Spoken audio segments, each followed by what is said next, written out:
saudara sekalian, semoga semuanya sehat-sehat. Saya yang kurang terlalu fit karena flu-flu ya. Tapi semoga suara saya tetap terdengar dengan baik. Baik, jadi kita akan melanjutkan tema yang telah dibahas minggu yang lalu. Saya tidak tahu sampai di mana, tetapi saya akan melanjutkan bahan itu. Jadi para saudara sekalian, kita semua akan melanjutkan sebentar ini.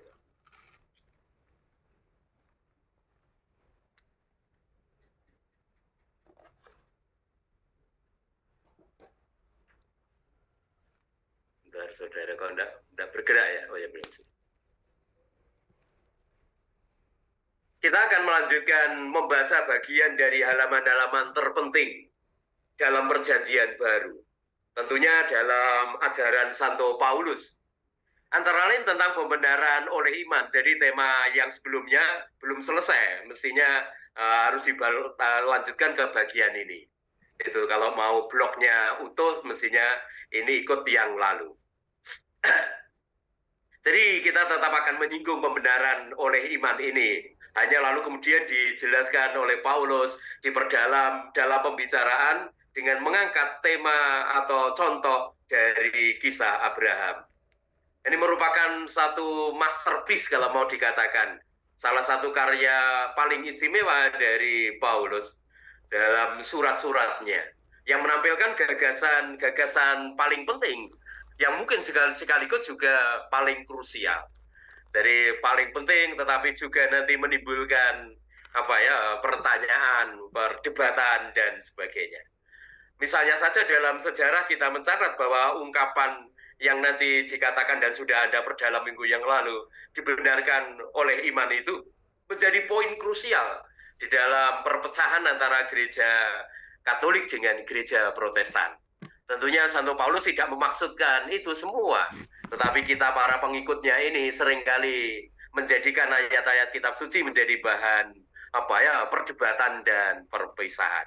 Gitu. Jadi Paulus tentunya tidak mengharapkan sama sekali bahwa apa yang dikatakannya malah menjadi alasan untuk perpecahan. Ini hal yang menarik sekali. Seringkali kita para pengikut itu membuat masalah sendiri yang tidak dimaksudkan sama sekali oleh penulisnya. Baik, jadi dari pengantar ini kita sedikit melihat itu. Jadi dalam ini mungkin Anda sudah mendalami di berbagai pertemuan yang lain atau dalam seminar-seminar berbicara mengenai ini. Jadi Martin Luther seperti Anda tahu menyampaikan dalam gereja di Jerman itu 5 solus atau 5 sola.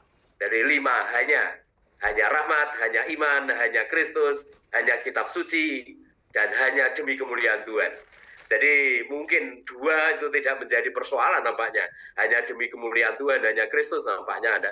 Jadi persoalan antara kita dengan gereja Protestan. Tapi kemudian hanya iman itu yang paling tajam.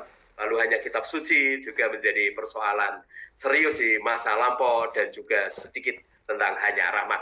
Tetapi kita tidak akan bicara ini secara khusus. Ya, sebentar ini kok ada. Jadi pentingnya surat kepada umat di Roma ini dilukiskan oleh seorang penulis, Paul Altaus, dengan kata-kata yang sangat bagus. Saat-saat besar atau menentukan kekristenan juga merupakan saat-saat surat kepada umat di Roma. Jadi yang mau dikatakan bahwa ketika Paulus menulis suratnya kepada umat di Roma ini, itu adalah peristiwa dahsyat, peristiwa penting. Karena nanti akan menggariskan gagasan yang sangat mendasar yang mendasari iman Kristen. Kita tidak bisa membayangkan kalau Paulus tidak menulis surat ini. Maka mempelajari surat ini adalah bagian yang penting sekali di dalam pendalaman kita akan iman Kristen. Paulus membantu kita untuk menangkap dengan baik, dengan lebih tajam, dengan lebih mendalam apa inti dari iman Kristen itu. Hal ini memang terbukti di dalam sejarah. Itu memang dalam surat ini Paulus menghadapi tema-tema besar seperti keadilan ilahi misalnya kan. Itu tema besar sekali tentang keadilan ilahi. Lalu kemudian tentang pemilihan, keterpilihan kita. Lalu tentang pokok penting sekali di dalam iman apapun yakni tentang keselamatan. Tapi juga tentang murka Allah. Nah, ini hal yang menarik sekali. Kebetulan saya mengajar kitab Nabi-Nabi, sehingga ini jadi tema yang penting sekali, bahwa Tuhan itu juga murka. Tapi nanti murkanya selalu berujung pada keselamatan. Tidak pernah terpisah dari itu. Lalu dia juga bicara mengenai peranan unik Kristus, tentang Roh Kudus dan sebagainya. Itu jadi tema-tema yang sangat mendasar.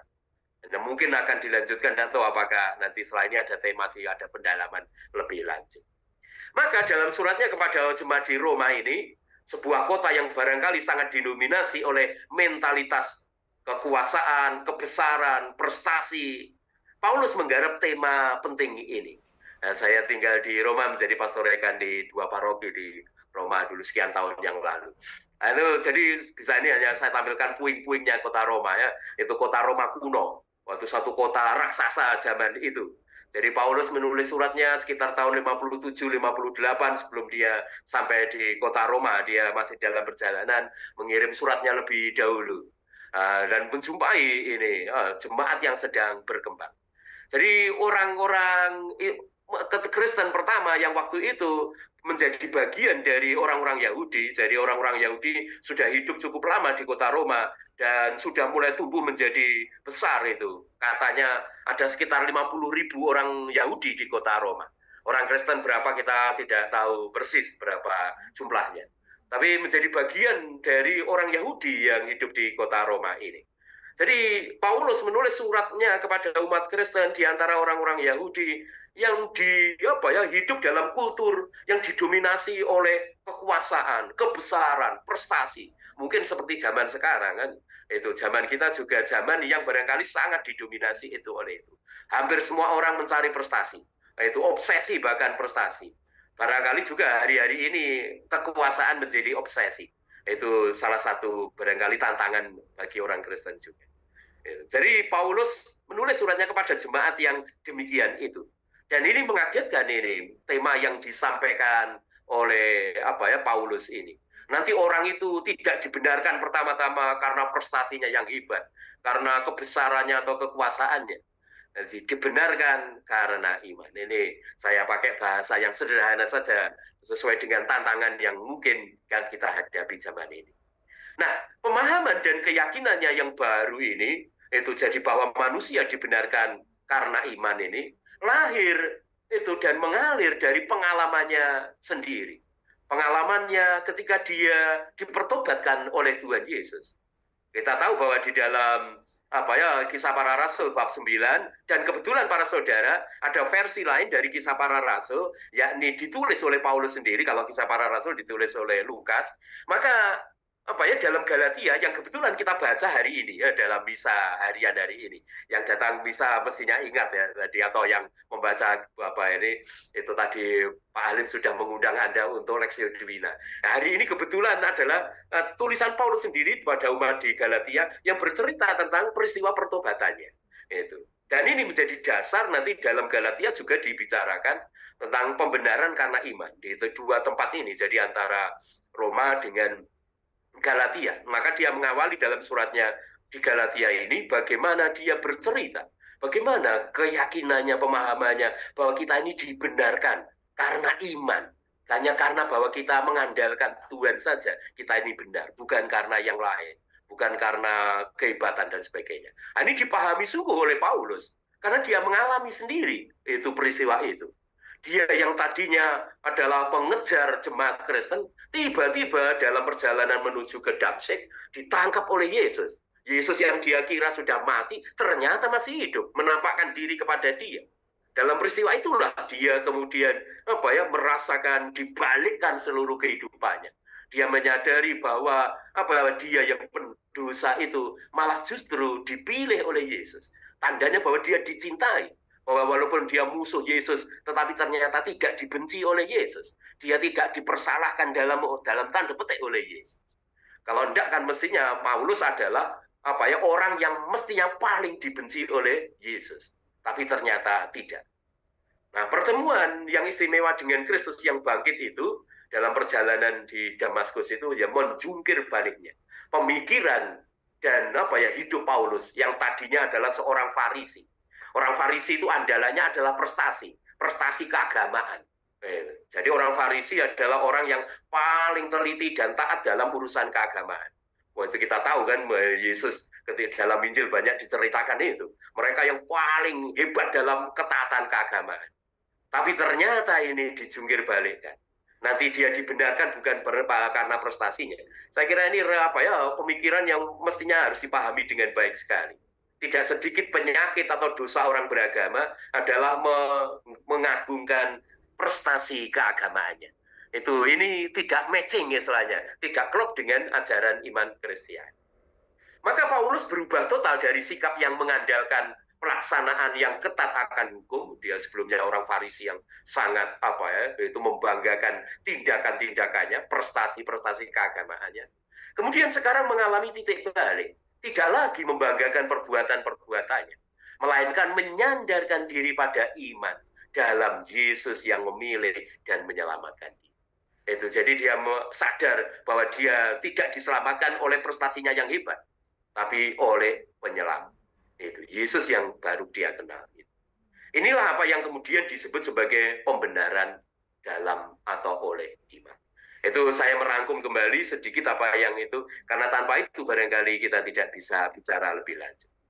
Sebelumnya Paulus berbicara tentang manusia yang dibenarkan karena iman, itu dalam bab sebelumnya ya, minimal bab 3 ya 21 sampai 31.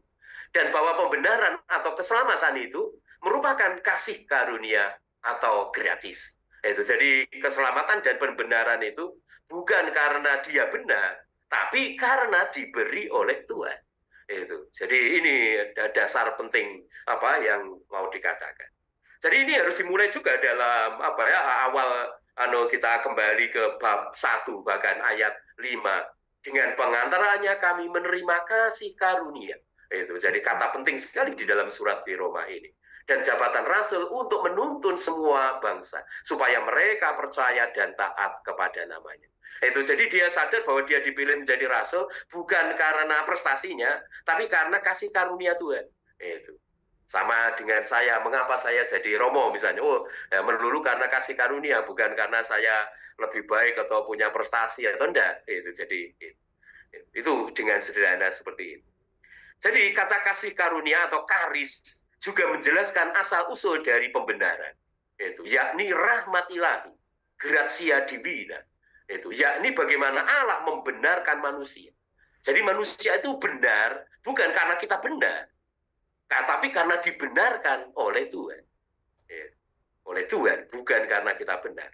Kalau misalnya saya mendapat nilai 9 karena memang pekerjaan saya yang benar 9 yang salah 1 misalnya kan. Wah, itu memang benar karena pekerjaan saya.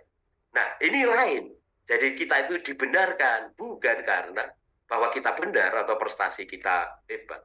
Melainkan nanti satu-satunya alasan ya karena bahwa kita beriman. Karena rahmat. Dengan cara ini, Paulus memberi kesimpulan bahwa pembenaran itu tidak dicapai dengan mempraktekkan hukum Musa. Maka nanti akan menjadi pembicaraan yang cukup dalam, itu juga sudah sebelumnya dimulai. Di sini Paulus mengeksplisitkan aspek lain dari gagasan sentral di dalam bab 1 ayat 16 sampai 17, itu teks kunci penting sekali ya, 2 ayat itu. Karena keselamatan umat manusia terjadi hanya karena kekuatan ilahi. Secara historis terwujud di dalam peristiwa Yesus menjadi manusia, lalu kemudian mati bagi kita, bangkit bagi kita. Karena itu keselamatan mungkin hanya karena iman. Jadi yang menyelamatkan adalah Yesus dan peristiwa yang terjadi dengan dirinya. Nanti lalu iman kepada Tuhan yang mati dan bangkit itulah yang menyelamatkan, bukan karena tindakan manusia sendiri. Dalam ayat 24 itu, iman secara mendasar adalah tanggapan positif. Jadi kalau kita beriman, bukan bahwa kita diselamatkan karena tindakan kita, tapi karena kita menanggapi rahmat yang lebih dahulu datang. Jadi rahmat lebih dahulu, bukan karena prestasi, lalu kemudian kita diberi rahmat.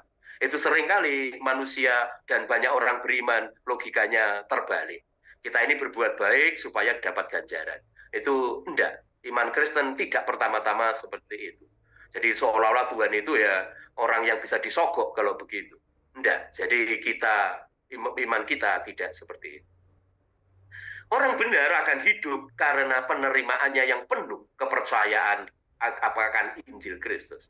Nanti manusia memang harus berbuat baik sebagai tanda terima kasih tanggapannya atas rahmat gratis yang diberikan oleh Tuhan itu. Maka dikatakan di sini nanti yang sudah saya dahului sebagai pengantar di sini, cara atau modus yang tak kalah penting bagaimana pembenaran karena iman ini adalah kata cuma-cuma. Ya, kata gratis, cuma-cuma dalam bahasa Yunaninya dorea. Ini muncul dalam bab 5 ayat 17. Bahwa rahmat itu gratis, keselamatan itu gratis.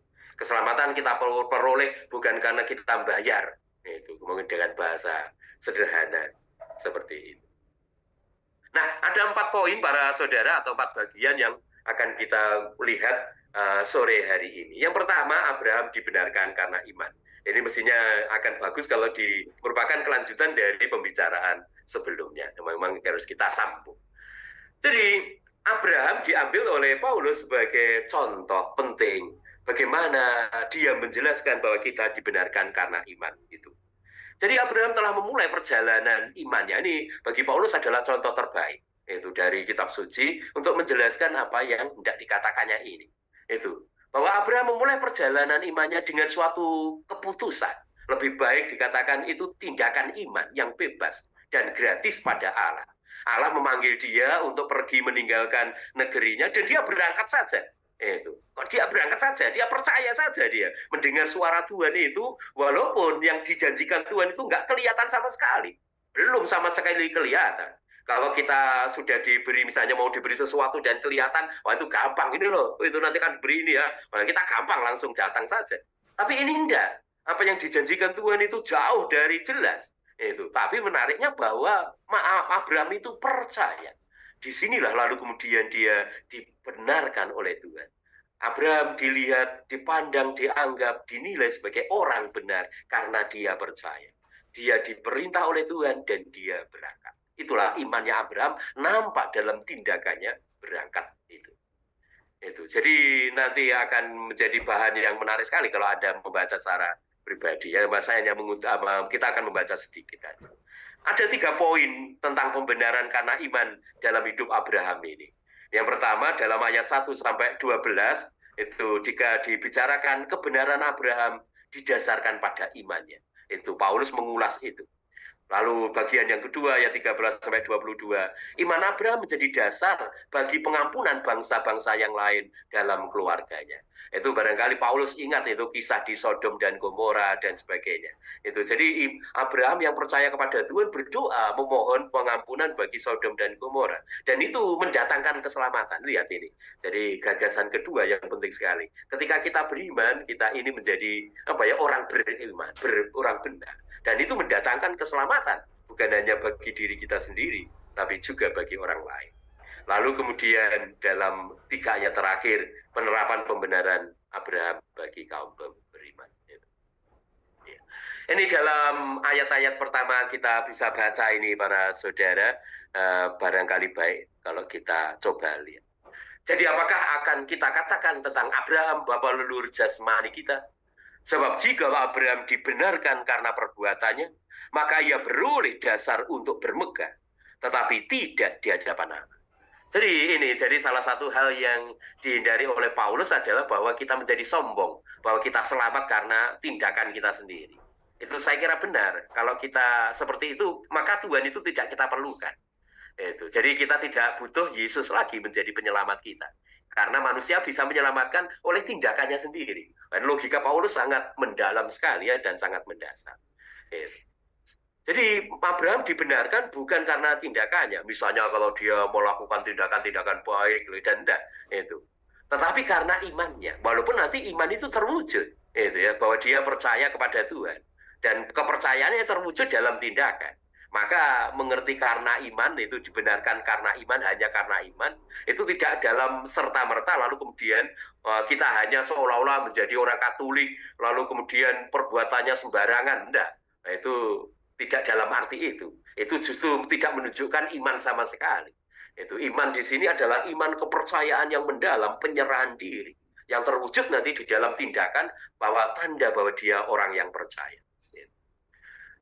Jadi ini yang dikatakan oleh Paulus. Sebab apakah dikatakan nas kitab suci ayat 3? Lalu percayalah Abraham kepada Tuhan, dan Tuhan memperhitungkan hal itu kepadanya sebagai kebenaran.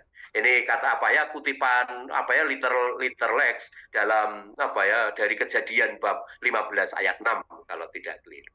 Jadi Paulus mengutip kitab Kejadian bahwa Tuhan memperhitungkan hal itu kepadanya sebagai kebenaran.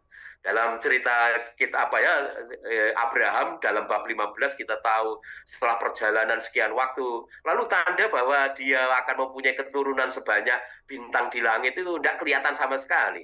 Itu bahkan satu anak saja tidak punya. Dia mengeluh, padahal hartanya sudah banyak sekali. Lalu kemudian dia mengatakan, nanti yang akan mewarisi ini semua abdiku, bukan anakku. Wah itu, lalu Tuhan memanggil Abraham supaya keluar dari tenda, lalu melihat waktu itu malam-malam, melihat bintang di langit. Hitunglah itu jika engkau mampu. Maka Abraham saat itu lalu kemudian paham, lalu dia percaya. Mungkin logikanya, kalau Tuhan bisa membuat bintang sebanyak itu, tentunya untuk memberi satu anak, dia akan mampu. Itu jadi yang mungkin logikanya. Maka lalu kemudian dia percaya. Itu saat itu dia percaya setelah mengalami keraguan mungkin di dalam iman. Nah, karena kepercayaan ini dia menjadi orang benar, dinilai benar oleh Tuhan. Saya kira ini bagus sekali para saudara.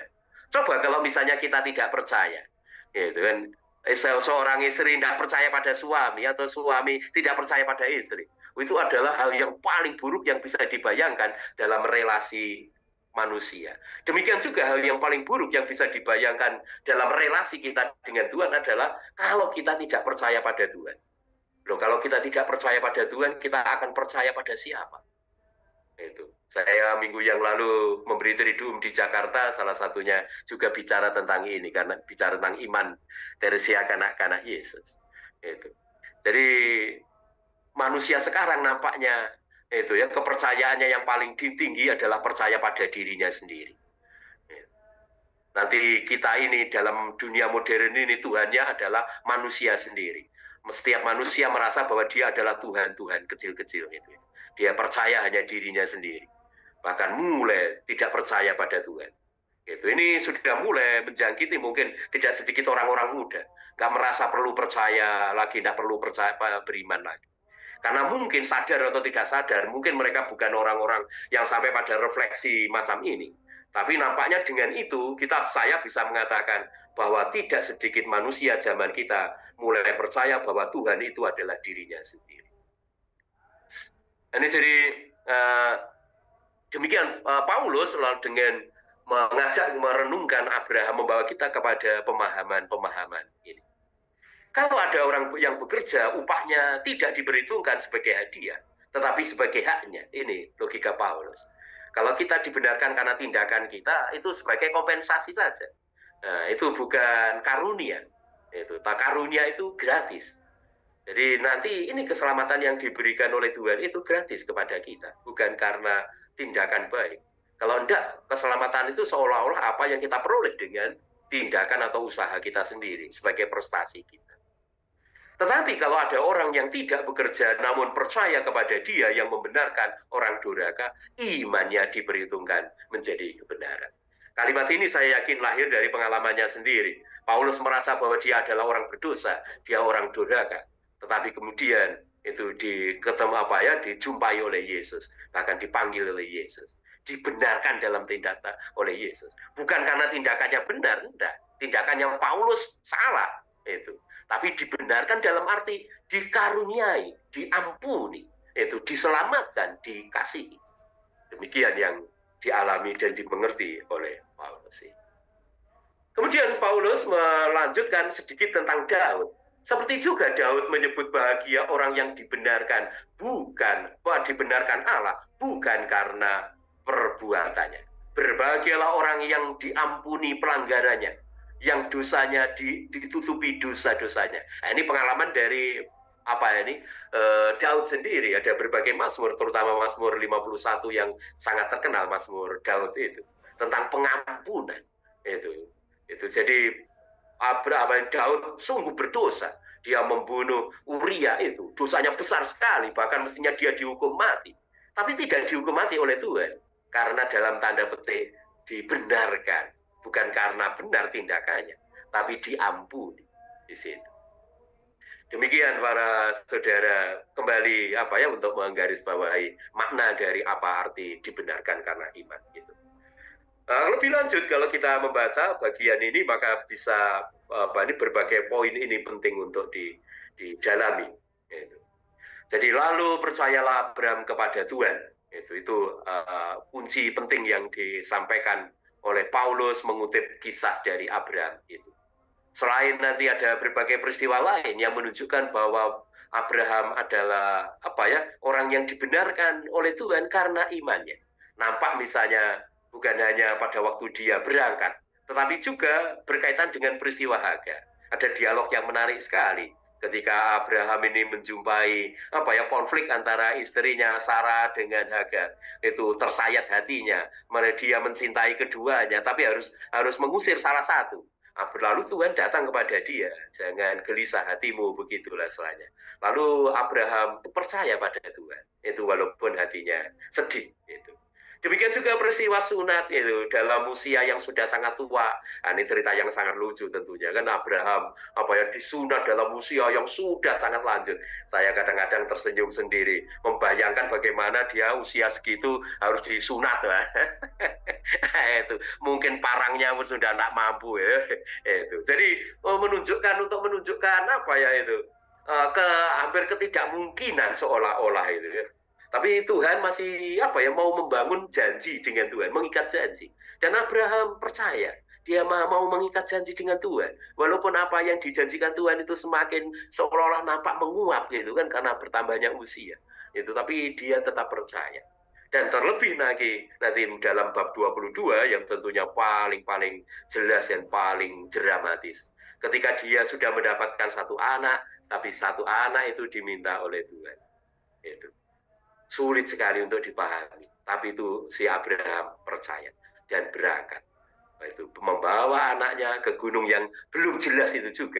Nanti walaupun disebut oleh Abraham sebagai Moria, artinya Tuhan menyelenggarakan, menyediakan. Dan memang nanti itu apa yang dipercaya oleh Abraham, walaupun dia tidak paham, tapi terjadi, terwujud. Maka benar bahwa Paulus mengangkat Abraham sebagai figur paling pas barangkali yang menurut gambarannya bisa memberi pengertian apa itu pembenaran atau dibenarkan karena iman. Nah, lalu kemudian dalam Roma bab 5 ayat 1-11 kita masuk ke argumen berikutnya, tapi sebagai kelanjutan dari apa yang telah dibicarakan mulai dari bab 3 itu. Jadi dia bicara kemudian mengenai hasil dari pembenaran. Itu para saudara, teksnya saya kira sangat bagus, maka saya tampilkan di sini, dan baik kalau dibaca, kita baca. Saya hanya memberi bingkai-bingkai saja ya, apa maknanya, apa artinya di situ. Itu. Jadi ada dua buah pembenaran oleh iman. Itu. Ini dikatakan dalam 2 ayat pertama itu. Sebab itu kita yang dibenarkan karena iman, kita hidup dalam damai sejahtera dengan Allah. Ini. Jadi buah pertama dari pembenaran itu bahwa kita dibenarkan oleh Tuhan itu sebagai hadiah gratis, itu kita hidup di dalam damai sejahtera dengan Allah. Itu dalam shalom dengan Allah. Itu benar. Kalau orang menyadari bahwa keselamatan kita ini hadiah gratis. Kita ini nerima rahmat dari Tuhan. Bukan karena kita baik, bukan karena kita orang suci dan sebagainya. Kita hidup dalam damai. Itu hidup dalam damai dalam Tuhan, bersama Tuhan, dengan Tuhan dan sebagainya. Hidup nanti akan penuh syukur dan sebagainya. Ini para saudara. Dan yang kedua, beroleh jalan masuk pada kasih karunia. Itu. Jadi kita ini setelah menyadari itu bahwa kita dibenarkan oleh iman, kita lalu kemudian masuk kepada kasih karunia. Itu ada banyak rahmat nanti yang kemudian ditemukan oleh orang. Itu ketika dia menyadari bahwa dia dibenarkan oleh iman. Rahmat itu pasti tanpa nanti, bukan karena kita nanti akan diberi, enggak, sudah sekarang. Saya kira benar itu. Orang yang menyadari bahwa dia diselamatkan oleh Tuhan, saat itu juga dia menyadari bahwa hidupnya penuh kasih karunia. Kasih karunia itu bahkan sudah diberikan sebelumnya. Itu hanya tidak disadari sebelum kita menyadari bahwa kita ini dibenarkan oleh iman itu atau oleh rahmat Tuhan. Itu jadi ada dua buah ini yang ketika kita rasakan ketika kita ini menyadari dibenarkan oleh rahmat atau oleh iman. Lalu berikutnya, ini ayat berikutnya, ini menurut analisa saya, pembenaran karena iman menjadi alasan untuk bermegah. Itu para saudara. Paulus ingat bagus sekali para saudara, walaupun di berbagai tempat yang lain sebelumnya dia mengajak kita supaya tidak bermegah, tidak sombong ya, tidak sombong atas perbuatan kita. Tapi dia kemudian mengajak kita bermegah, tapi alasannya lain. Kita boleh bermegah dan harus bermegah dengan dua alasan, itu atau dua situasi. Itu yang pertama adalah bermegah dalam pengharapan. Itu ini jadi apa yang harus membuat kita bangga itu bahwa kita boleh berharap akan menerima kemuliaan Allah. Ini bagus sekali ini para saudara. Ini dan penting sekali. Tidak sedikit ya itu Paus Fransiskus saya kira banyak bicara dalam masa pontifikalnya ini tentang harapan. Zaman kita katanya adalah orang yang miskin sekali harapan. Banyak sekali orang yang mengalami krisis harapan. Walaupun dunia kita dunia yang sangat maju, tapi wajahnya lesu, wajah tidak berpengharapan. Nah, ini bagus sekali itu. Nah, apa yang harus menjadi pengharapan kita? Yakni bahwa kita akan menerima kemuliaan. Ini hal yang mestinya perlu menjadi kesadaran yang mendalam. Itu janji sukacita bersama dengan Allah harus menjadi kekuatan bagi setiap orang Kristen yang beriman, percaya. Dan yang kedua, itu bermegah bahkan juga di dalam kesengsaraan. Para saudara, ini adalah salah satu mungkin ayat terbaik yang bisa kita baca. Itu kebetulan mungkin 2 tahun lalu di tengah pandemi atau 3 tahun lalu saya pernah diminta bicara tentang ayat ini untuk orang-orang Jakarta kalau nggak salah waktu itu. Ini. Jadi orang Kristen bahkan boleh berbangga kalau dia sedang sengsara atau mengalami salib atau penderitaan.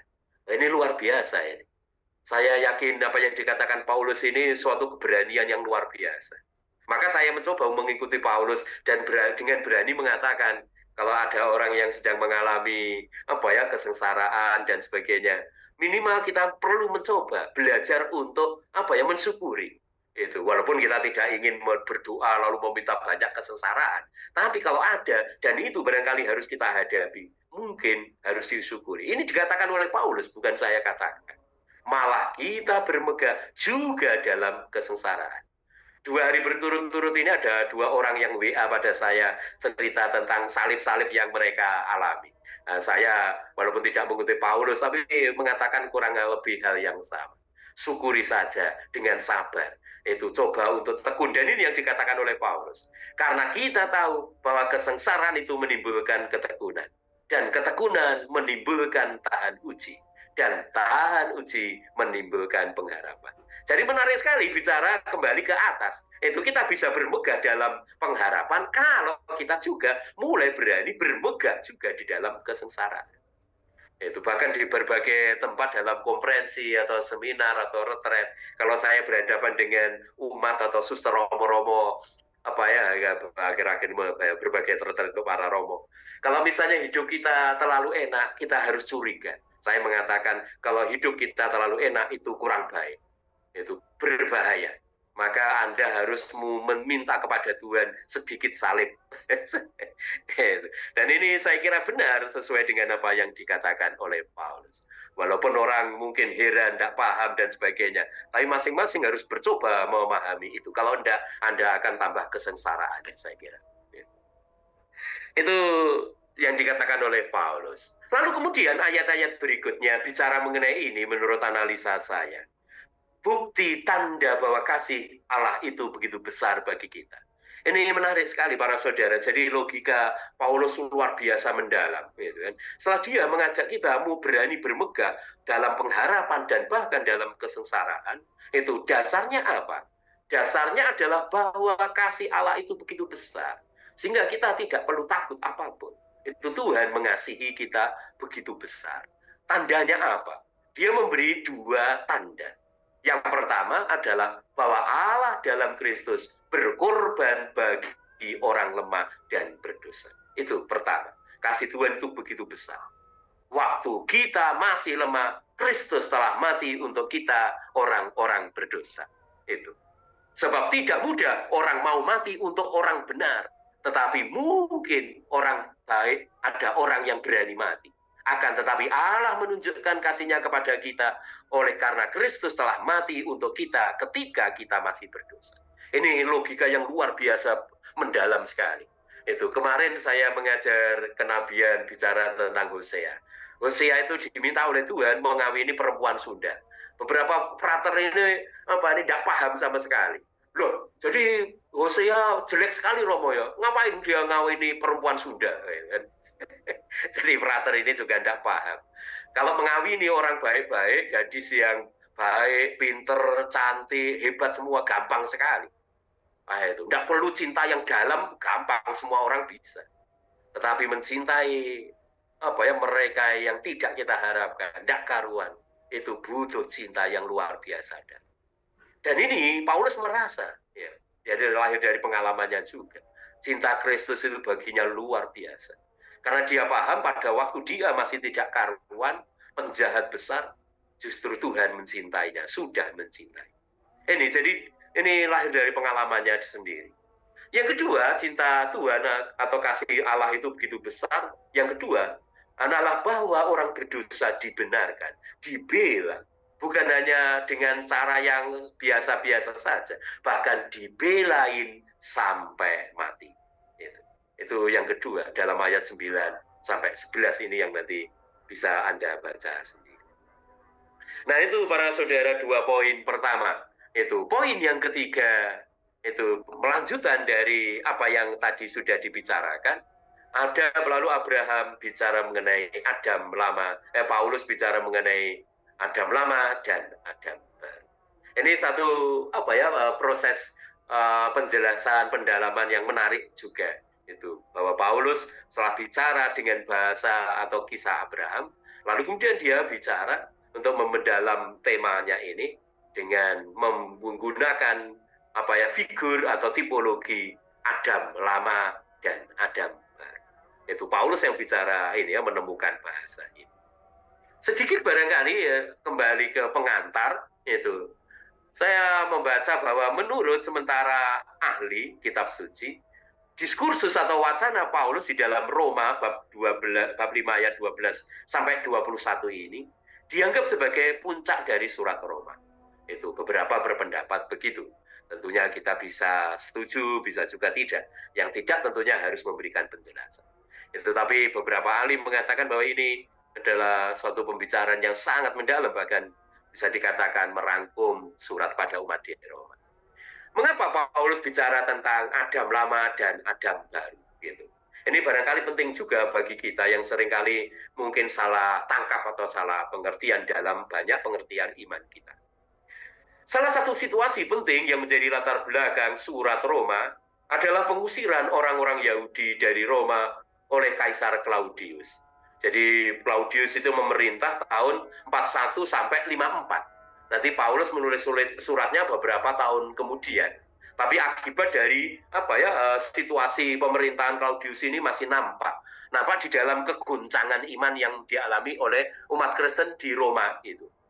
Nah, peristiwa ini disinggung dalam Kisah bab 18 ayat 2. Juga muncul di dalam tulisan sejarawan Romawi seperti misalnya yang sangat terkenal Suetonius, itu yang hidup kemudian tahun 69 sampai 122. Jadi peristiwa itu rupanya sangat dikenang sehingga bahkan penulis-penulis kemudian pun masih ingat peristiwa itu. Nah, waktu itu umat Kristen di Roma nampaknya mengalami kegoncangan iman. Itu apa yang bisa kita katakan, mungkin 3 poin ini. Pertama, semua umat pilihan mereka bertanya, mengapa mereka mengalami kejadian seperti itu? Ini satu pertanyaan yang umum para saudara. Kemarin ada seorang umat juga yang bertanya pada saya tentang saudaranya yang dulu baik sekali, berjasa banyak bagi banyak orang, tapi mengapa sekarang nasibnya buruk? Dia bertanya seperti itu. Lalu saya jawab dengan kata-kata saya sendiri, yang baik tetap baik. Jadi yang baik yang dilakukan oleh kita zaman dulu tidak harus itu ya kita hubungkan dengan pengalaman sekarang, kita harus menerima kompensasi itu. Jadi kalau kita telah melakukan hal baik lalu kemudian nasib kita baik terus, itu tidak harus melihatnya seperti itu. Kalau enggak, kita adalah dalam bahaya melakukan hal baik hanya cari kompensasi, itu ya, cari upah. Itu hal yang buruk sekali, walaupun tentunya boleh, tapi tidak boleh berhenti di situ. Apa yang baik yang telah kita lakukan di masa lampau tetap baik, walaupun barangkali kita sedang tidak oke-oke saja sekarang ini. Itu apa yang buruk tentunya kalau dulu buruk, sekarang tetap buruk. Nah, itu yang buruk. Tapi kalau kita melakukan hal yang baik di masa lampau, sekarang tidak dalam keadaan oke, juga tidak apa-apa. Bahwa apa yang baik itu tetap mempunyai nilai yang penting sekali. Itu tentunya hal yang sekarang yang barangkali perlu dipahami lebih lanjut. Gitu. Dan ini yang dialami oleh orang-orang Roma. Itu yang mereka bertanya seperti itu. Sebagai mereka merasa umat pilihan, tetapi mengapa kok mereka mengalami nasib buruk? Jadi umat Kristen di Roma dianiaya oleh pemerintahan kekaisaran Romawi. Lalu mereka bertanya, di manakah keadilan Tuhan? Itu jadi merasa bahwa Tuhan itu tidak adil. Itu salah satu godaan bagi setiap manusia. Ketika ada di dalam keadaan buruk, kita bertanya, di mana keadilan Tuhan itu? Apalagi kalau kita sebelumnya melakukan hal yang nampaknya semuanya baik. Nah, nampaknya para saudara, Paulus mencoba menjawab pertanyaan mereka bahwa orang tidak perlu tanya tentang keadilan Tuhan. Itu keadilan Tuhan itu jauh lebih tinggi dari kemampuan manusia untuk menyelidikinya, menyelaminya. Keadilan Tuhan jauh lebih tinggi dari pemahaman kita. Itu kalau misalnya kita omong kalau kita berbuat baik lalu upahnya baik, itu biasa sekali, kita nggak usah bicara mengenai Tuhan pun kita bisa bicara seperti itu. Manusia cukup bicara tentang itu. Jadi Tuhan akan bertanya, di sini yang lebih penting adalah di mana keadilanmu sendiri. Nah, itu yang salah satu yang barangkali menjadi fokus atau hal krusial di dalam suratnya ini. Nah, sedikit kita kembali ke awal para saudara. Jadi dalam Roma bab 1 itu Paulus mencoba bicara mengenai keadaan manusia tanpa Kristus. Lalu yang sudah Anda dalami dalam pertemuan sebelumnya itu kita lihat saja misalnya Roma 3 ayat 21 dan setelahnya. Jadi di situ dibicarakan keadaan kita sebagai orang yang percaya pada Kristus. Dosa dan kematian menguasai semua manusia. Tetapi kematian Kristus membuat manusia dibenarkan. Itu hal yang penting yang dikatakan oleh Paulus. Lalu dalam bab 5 ayat 12 sampai 21 ini, Paulus meringkas seluruh surat Roma. Adam dan Kristus mengepalai dua aion. Ini istilah yang sangat terkenal dalam surat Paulus di Roma ini, gitu. Atau kalau dalam bahasa kita warga. Jadi kita ini bisa dikatakan manusia ini bisa dikelompokkan dalam dua kelompok. Itu.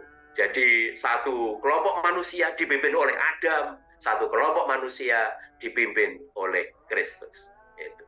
Dan dalam aion Kristus, kalau kita menjadi warga Kristus, maka kita menikmati pembenaran. Ini maka para saudara, ini walaupun tidak dibicarakan secara lebih panjang lebar nanti di dalam surat pada Roma, ini gagasan yang penting. Mengapa kita lalu kemudian mensyukuri kita dipanggil menjadi warga Kristus? Karena dengan itu kita akan menikmati pembenaran karena Kristus. Itu. Jadi kita dibenarkan karena iman kita akan Kristus. Ini satu gambar yang menurut saya menarik sekali, ya. Dan walaupun saya tidak ingin menjelaskan gambar ini, tentunya ada butuh waktu 1-2 jam sendiri untuk menjelaskan gambar ini. Itu di sebelah kiri ada Adam dengan pohon, ya, buah pengetahuan yang baik dan benar, dan dia akhirnya makan buah itu. Itu buah ketidaktaatan, itu yang membuahkan nanti dosa dan maut. Sementara Yesus itu pohonnya pohon salib yang kering tidak ada daunnya, tetapi nanti justru berbuah luar biasa. Itu jalannya adalah jalan ketaatan. Itu di Yesus taat sampai mati. tapi nanti berbuah di dalam keselamatan, bukan bagi dirinya sendiri, tetapi terutama bagi banyak manusia. Ini luar biasa ini ya, tipologi atau penggambaran ini para saudara. Adam adalah manusia lama yang tidak taat, sementara Yesus adalah Adam yang baru. Para saudara jangan lupa dan jangan heran, Yesus adalah Adam. Nah, saya juga Adam, Anda juga Adam. Jangan lupa ya, Adam itu bukan nama manusia. Adam itu bahasa Ibrani artinya manusia. Bahasa Ibrani dari manusia adalah Adam. Adam itu manusia. Jadi Adam bukan pertama-tama sebuah nama dari seseorang yang dalam tradisi mungkin adalah manusia pertama. Itu sebagai lambang oke ya. Itu. Jadi Yesus adalah Adam yang baru, manusia yang baru, yang tidak seperti Adam yang lama itu, yang tidak taat itu, mengikuti kesenangannya sendiri, lalu kemudian buahnya maut. Sementara Yesus tidak mengikuti kesenangannya sendiri, tapi mengikuti kehendak Bapa, lalu bahkan menjadi jalan keselamatan. Baik, Paulus akan mengembangkan ini para saudara, jadi gagasan tentang Adam lama dan Adam baru ini. Kita baca ayat 12 ini ya, kata-kata yang penting sekali dan saya komentari di sebelah kanan. Anda nanti bisa membaca kembali berulang-ulang. Itu saya mencoba untuk membahasakannya dalam bahasa yang sangat sederhana dan lengkap. Itu walaupun pendek, sedapat mungkin lengkap. Itu kalau Anda diberi hanya PowerPoint lalu hanya 1-2 kata setelah dibaca sendiri mungkin tidak jelas ya. Sebab itu sama seperti dosa telah masuk ke dalam dunia oleh satu orang. Ini kalimat yang tentunya berbobot dan penting sekali, tapi harus dipahami dengan benar. Kalau enggak, nanti kecenderungan kita, itu kita menyalah-nyalahkan, itu salahnya Adam dulu satu manusia zaman itu kan. Itu penjelasannya enggak seperti itu. Ya, enggak seperti itu. Walaupun dibahasakan dengan bahasa seperti ini. Ya. Dan oleh dosa itu juga maut. Jadi maut itu karena dosa. Demikian juga maut telah menjalar kepada semua orang. Karena semua orang telah berdosa. Itu. Lihat ini sayangnya waktu kita sangat terbatas para saudara. Jadi tapi saya coba menuliskan ini komentar saya ya. Orang biasanya berbicara tentang self righteousness. Itu. Jadi ini saya kira benar. Paulus itu logikanya sangat mendalam. Saya yakin bahwa Paulus adalah orang yang sangat pandai. Sehingga dia menjelaskan dengan sangat mendasar dan mendalam. Maka dia mungkin dipakai oleh Tuhan untuk memang mewartakan kebenaran ini ya. Sehingga walaupun dia sebelumnya musuh dari Yesus, Yesus tahu ini memilih orang yang tepat sekali. Jadi salah satu kecenderungan manusia adalah merasa diri benar. Saya yakin itu. Nggak ada orang yang merasa langsung dirinya salah. Nggak ada. Itu spontan, sadar atau tidak sadar. Ada yang nekat sekali, ada orang yang rendah hati, ada. Tapi kan masih ada juga ada rasa merasa benar. Kalau enggak kan kita ya nggak bisa hidup. Gitu. Tapi ini menjadi kecenderungan besar sekali. Apalagi orang yang keras kepala, tidak rendah hati, nggak banyak belajar, dan sebagainya, lalu itu. Tapi ini kecenderungan manusia. Tidak benar, tetapi merasa diri benar. Itu bahkan lebih buruk lagi. Yang benar pun merasa diri benar itu juga tidak terlalu baik. Apalagi yang juga sudah sangat jelas salah, tapi terus merasa diri benar. Ini saya kira politik Indonesia juga diwarnai oleh situasi-situasi buruk seperti ini. Kita semua orang berdosa. Itu sadar. Ada orang yang berani saya kira mengatakan bahwa dia tidak memiliki dosa. Kita perlu mengakui hal ini. Kalau kita sadar dengan ini, maka kita baru bisa bicara tentang hal-hal lainnya. Gitu. Jadi mungkin ini juga seperti seolah-olah rekoleksi ini para saudara ya. Itu. Kalau kita tidak merasa ada salahnya lalu kita tidak mengakui kebenaran bahwa kita berdosa, maka pembicaraan kita nggak bisa dilanjutkan. Seolah-olah begitu Paulus mengatakan kepada kita. Masing-masing kita harus sadar bahwa kita berdosa. Baru kemudian Paulus bisa melanjutkan pembicaraannya dengan kita. Doktrin atau ajaran Kristen tentang dosa ini pada dasarnya adalah ajaran yang paling empiris. Yang paling tidak bisa ditolak. Itu benar ini. Paulus ini seorang ilmuwan tingkat tinggi. Ini kalau dia membuat penelitian jelas nggak bisa dibantahkan bahwa kita berdosa. Ini empiris sekali. Jadi ini berbicara tentang universalitas dosa. Ini benar. Itu jadi Paulus berbicara dengan sangat mendalam. Maka kita bicara mengenai sering mengatakan, wah saya ini berdosa karena salahnya Adam. Wah itu pengertian yang dangkal karena kita nggak paham, walaupun bahasanya dikatakan seperti itu. Ya. Jadi orang diajar berbuat baik dan tidak diajar berbuat dosa, tetapi toh kok berdosa. Ini dalam bahasa saya para saudara ini itu tanda bahwa dosa itu universal ya. Itu tidak ada di muka bumi ini. Disinilah kita berbicara tentang dosa asal, yakni kecenderungan kita untuk berdosa. Itu. Jadi dosa asal itu harus dipahami seperti ini, para saudara. Bukan dosa saya tidak salah sama sekali, lalu saya diwarisi dosa. Nah, itu kalau tanah atau rumah bisa diwariskan. Dosa itu diwariskan tidak dalam arti itu. Dalam arti bahwa kita semua memiliki kecenderungan untuk berdosa. Walaupun kita diajar untuk berbuat baik, tapi toh yang kita lakukan juga dosa-dosa. Maka Pak Daud yang tadi juga dibicarakan oleh Paulus, mengatakan demikian, dalam dosa aku dikandung ibu. Itu.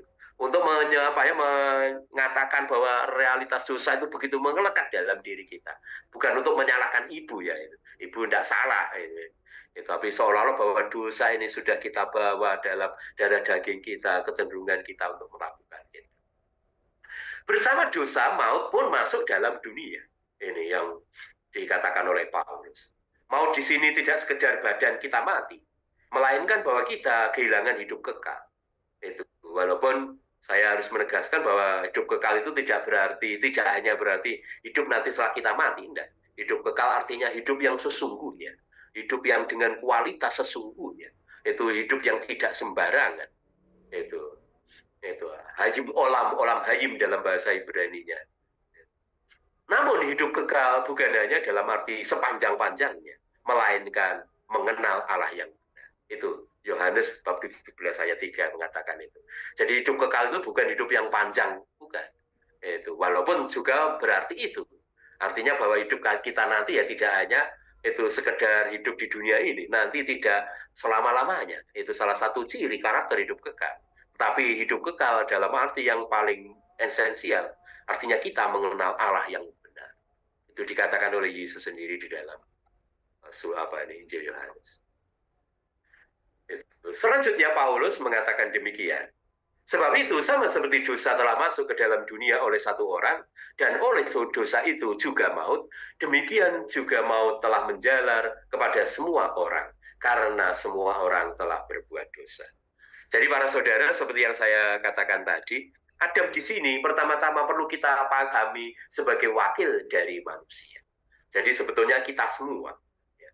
Maka kata karena dalam kalimat karena semua orang berdosa di sini tidak perlu dimengerti sebagai penyebab, melainkan atau tetapi merupakan fakta yang membuktikan bahwa semua orang telah berbuat dosa. Ini saya hilang ini ya tadi. Kalimat saya terpotong oleh tangan saya sendiri. Nanti saya selesai. Itu para saudara. Itu bukan karena alasan.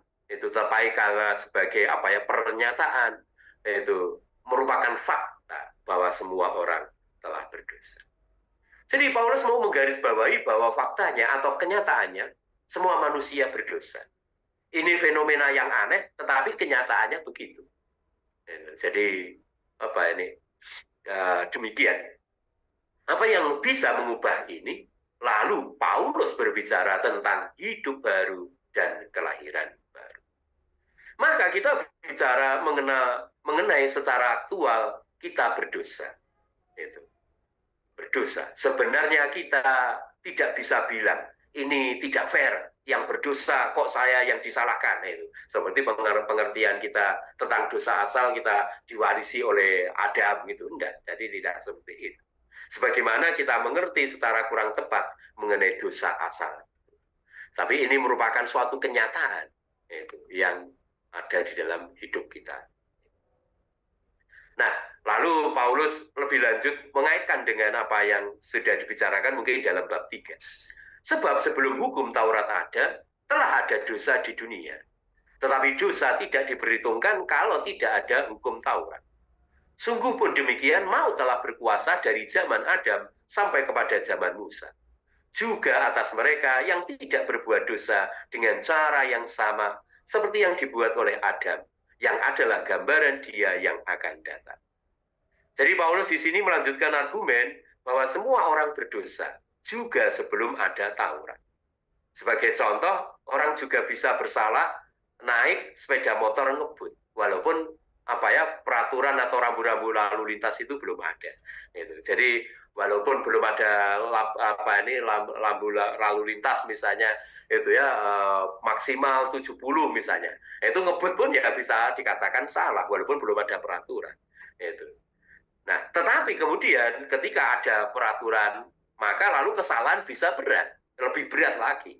Sudah dilarang kok tetap nekat. Itu logikanya Paulus.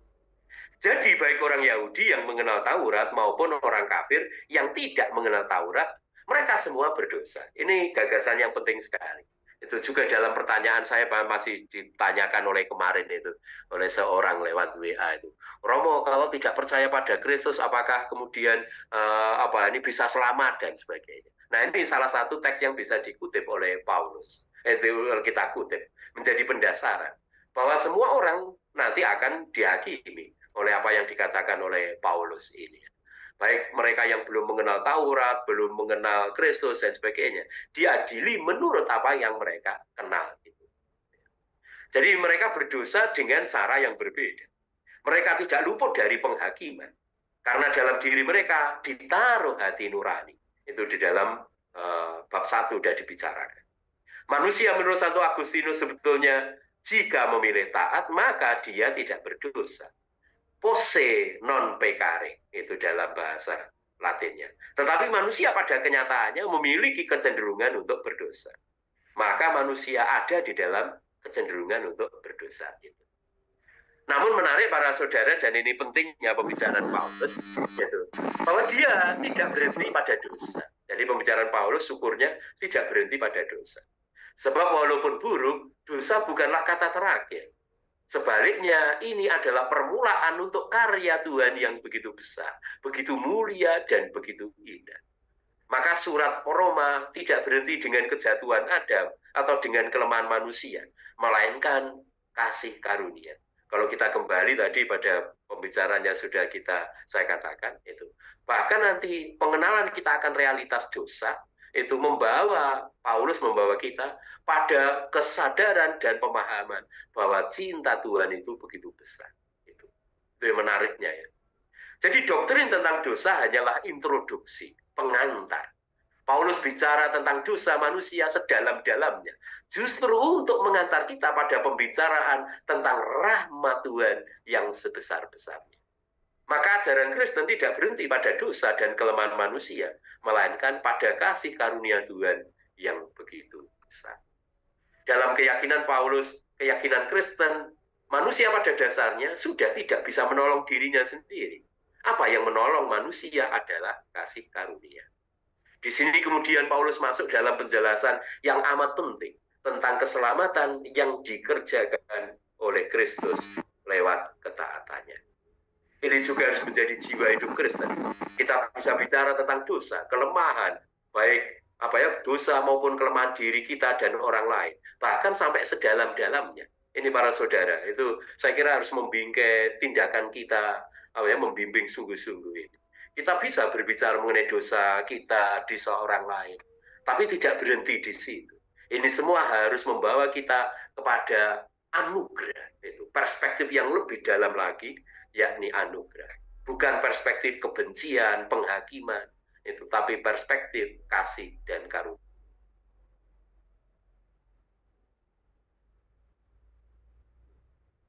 Kita bisa saling mengoreksi.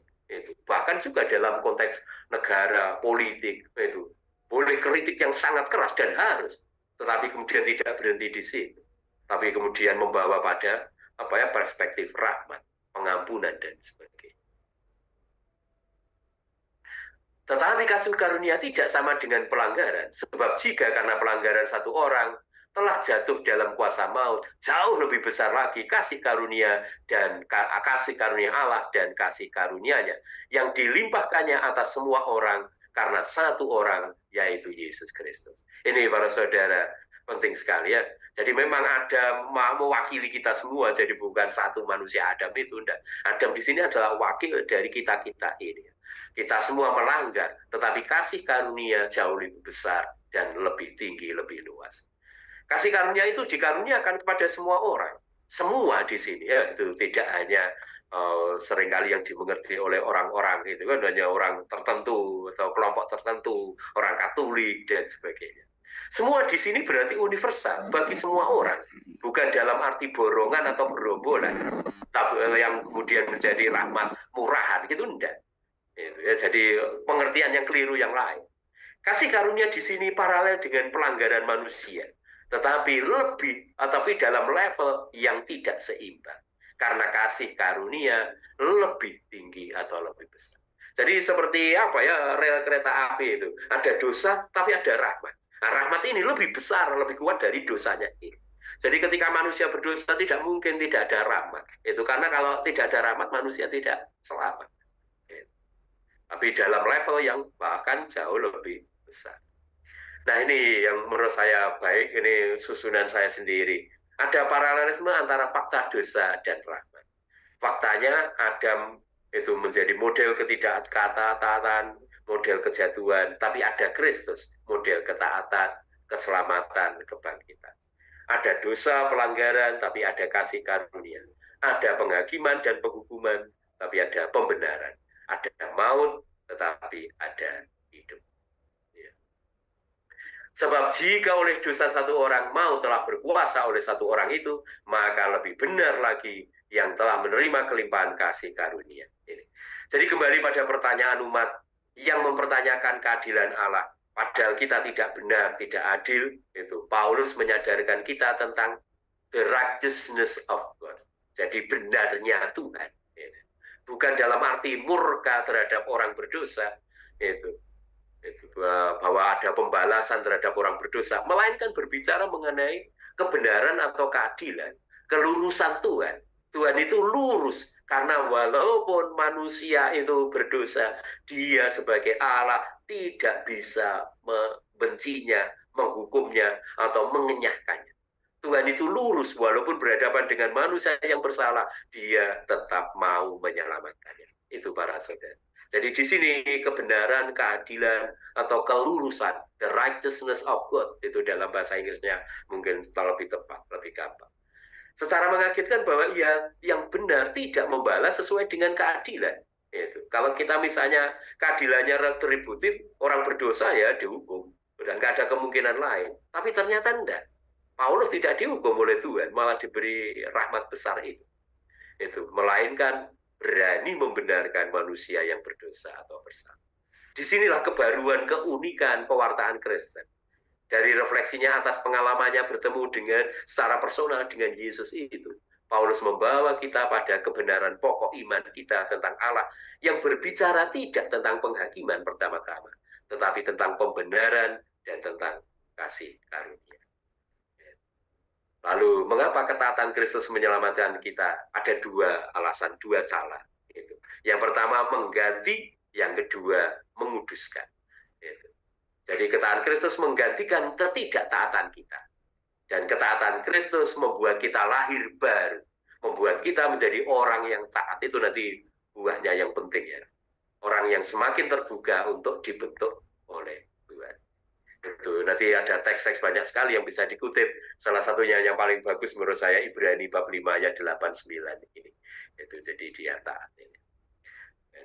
Wah, ini ada gambar bagus ini. Ini peserta kursus kitab suci Kuspan Malang ya.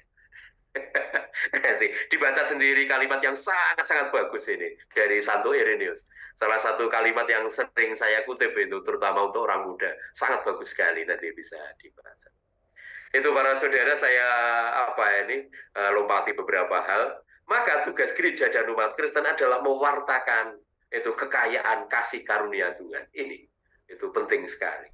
Maka kita ingat kisah Daud dalam 2 Samuel, kisah Injil sendiri dalam Injil Lukas, domba yang hilang, dirham yang hilang, anak yang hilang, romo yang hilang. Itu para saudara. Itu kisah-kisah yang luar biasa. Dan akhirnya sebagai penutup, itu mati dan bangkit bersama Kristus. Yang teksnya saya tampilkan di sini, tapi saya komentari secara singkat. Gitu ya. Jadi ini konsekuensi bagi hidup Kristen. Itu mati bagi dosa. Itu. Nah, dia masih bertanya, kalau gitu kan enak Romo ya, kita sudah diselamatkan oleh Yesus, jadi enak-enak saja kita duduk berbuat semaunya. Enggak. Itu. Tidak, malah tidak seperti itu. Itu tandanya bahwa kita tidak sadar kita telah diselamatkan. Jadi pengertian yang keliru ketika orang menyadari bahwa kita ini diselamatkan oleh Kristus lalu hidup kita sembarangan. Enggak. Itu tanda bahwa dia tidak tahu apa artinya keselamatan. Benar bahwa kita tidak diselamatkan oleh tindakan atau prestasi kita. Kita diselamatkan oleh kasih dan karunia rahmat Kristus. Tetapi lalu kemudian ketika orang sadar bahwa dia diselamatkan oleh kasih karunia, maka konsekuensinya, ini dikatakan oleh Paulus, mati bagi dosa. Dibaptis dalam kematiannya. Ini tidak hanya dalam arti bahwa kita telah dibaptis di gereja dikucuri air sedikit, enggak. Baptizo itu artinya ditenggelamkan. Itu. Jadi artinya kita tuh ambil bagian di dalam kehidupan Kristus, tenggelam bersama Kristus, senasib dengan Kristus. Kalau Yesus sudah mati, itu kita juga seolah-olah mati, walaupun matinya berbeda. Nanti Yesus mati sungguhan, mengorbankan diri bagi kita. Maka kita harus mati dari dosa. Itu. Jadi tidak lagi berdosa. Sebagai konsekuensi dari kesadaran bahwa kita adalah orang yang telah diselamatkan. Mati bersama Kristus dan bangkit bersama Kristus. Berarti tubuh atau kelemahan dosa dan maut tidak berkuasa lagi. Itu bisa dibacakan sendiri teksnya ini ya para saudara, sangat bagus. Lalu kemudian kebangkitan Tuhan membawa hidup kekal, yakni hidup yang sesungguhnya yang tidak lagi mengenal kematian. Ketika kita telah mati bagi dosa, itulah pasti akan bangkit bersama Kristus. Itu orang yang sudah tidak lagi dikalahkan oleh dosa, pasti dia mengalami kebangkitan, hidup di dalam kemuliaan. Bahkan menurut para ahli spiritualitas, hidup dalam kemuliaan itu bukan hanya nanti setelah mati, tapi bahkan mulai dari sekarang sudah mencicipi hidup di dalam kemuliaan Tuhan itu. Jadi bagaimana? Apakah kita akan berbuat dosa karena kita tidak berada dalam hukum Taurat, tetapi di bawah kasih karunia? Sekali-kali tidak. Apakah kamu tahu bahwa apabila kamu menyerahkan dirimu kepada seseorang sebagai hamba untuk mentaatinya, kamu adalah hamba orang itu, dan sebagainya. Jadi mestinya yang kita taati bukan lagi dosa, tapi yang kita taati adalah Kristus. Ini dalam ayat 17-23 bisa saya rangkum di sini. Jadi setelah kita diselamatkan oleh Tuhan, maka panggilan baru kita ada dua, yakni hidup pada dalam kebenaran dan hidup dalam kekudusan. Itu kebenaran itu kalau hidup benar nanti membawa kita kepada kehidupan, dan dalam kekudusan. Kekudusan itu artinya melakukan apapun di dalam Allah dan bagi Allah. Itu kekudusan. Nah, ini lalu sebagai penutup di bagian ini, Paulus sekali lagi mengingatkan upah atau konsekuensi dari dosa adalah maut. Bukan hanya fisik, tetapi keterpisahan manusia dari segala yang baik. Jadi dosa itu kalau kita sudah diselamatkan tapi tetap nekat dalam dosa, ya Yesus tidak bisa berbuat apa-apa lagi. Itu kita sendiri yang menghukum diri kita sendiri, yakni hidup di dalam keterpisahan dengan segala yang baik. Itu. Dan puncak kebaikan, sumber kebaikan adalah Tuhan. Itu. Sementara kalau kita hidup hidupi rahmat Allah, maka nanti kita akan mengalami, merasakan, menikmati hidup yang kekal. Bahkan sudah sejak di dunia ini.